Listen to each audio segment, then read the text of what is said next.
Hello, my name is Ryan Lay. Today we'll be discussing the harsh reality of CTE. So CTE is a little known disease, mainly because it really only affects the National Football League. You probably won't have heard of it unless you follow the National Football League. CTE occurs when a person suffers several repeated injuries to the head. The most common head injury would be a concussion. The reason CTE is such prominent in the NFL is because of the number of concussions suffered each year. Usually the NFL reports about 200 concussions a year. This last year they reported 219, so the numbers are on the rise. The symptoms of CTE are memory loss, aggression, confusion, depression, and impaired judgment.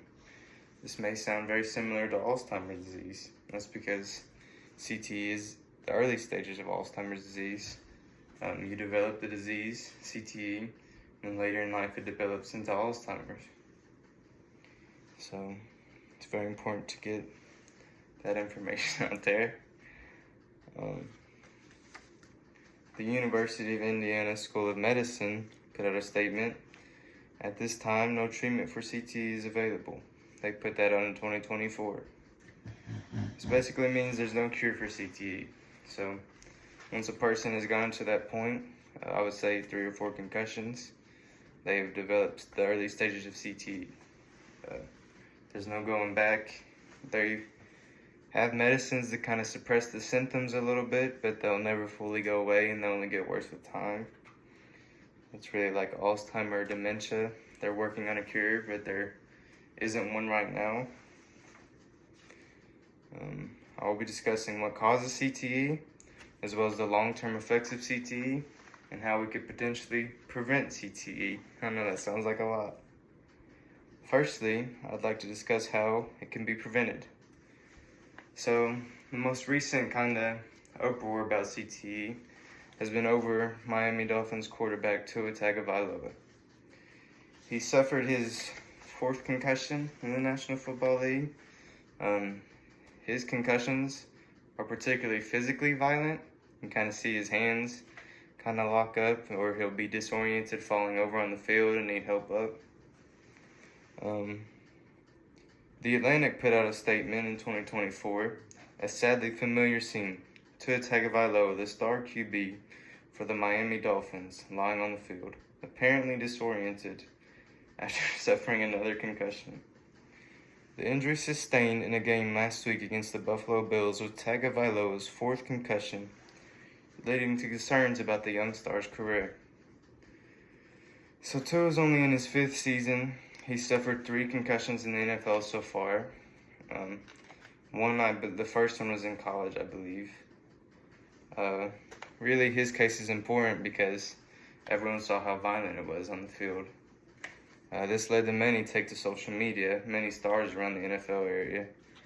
So they posted their opinion on social media, many calling for his retirement, really, from the sport, kind of telling him he has a family to go to, because all of them, being around the NFL, know the severity of it. This kind of got the fans curious, so they started researching CTE. And then when they kind of found out how severe it was, they started pushing for his retirement as well. So as of this moment, he hasn't decided to retire, but it's kind of might be in the future for him very soon. Really, this year's concussion wasn't really like the big boost. It was his concussion last year, the first one he had. It led to these things called guardian caps being mandatory in practice and training camps in the NFL.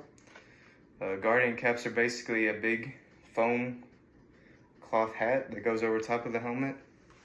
It just provides extra padding for the NFL players.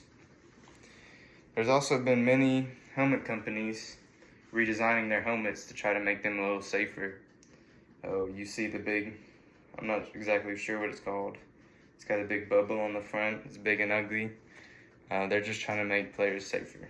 So that's really what Tua's case has brought to the NFL. Just kind of push for player safety from the fans. Really the only way to prevent CTE is to get information out there. So that's why I think it's so important to what the stars around the NFL did for Tua. You know, he's a football player. He's not going to quit. So you kind of got to push him to quit. Get that information out there so he kind of realizes the severity of it. Secondly, I'd like to discuss the long-term effects of CTE if not taken seriously. The most notorious case of CTE would be Antonio Brown. He was a young wide receiver for the Pittsburgh Steelers, you know, on track to have a promising, possibly Hall of Fame career, when he took several hard hits to the head, and this kind of caused his mental health to deteriorate, which in turn caused his play to deteriorate, which kind of derailed his career. Really, when he retired, well, I guess when he was in the league, he would do crazy things on the field, but we didn't really see his public statements till after he retired. His biggest probably scandal would have been when he retired. In the middle of a game, he took off his pads and took off across the field. So obviously something's not right. You can kind of tell this. I guess you can attribute it to CTE. There's really no way of knowing if someone has CTE until after their death. That's kind of the problem with it. And the Concussion Foundation posted an article on Antonio Brown.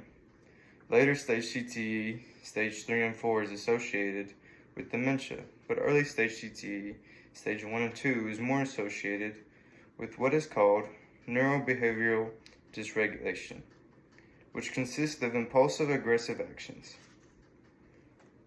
So Brown's case is probably the most, I would just say, the best example of the long-term effects.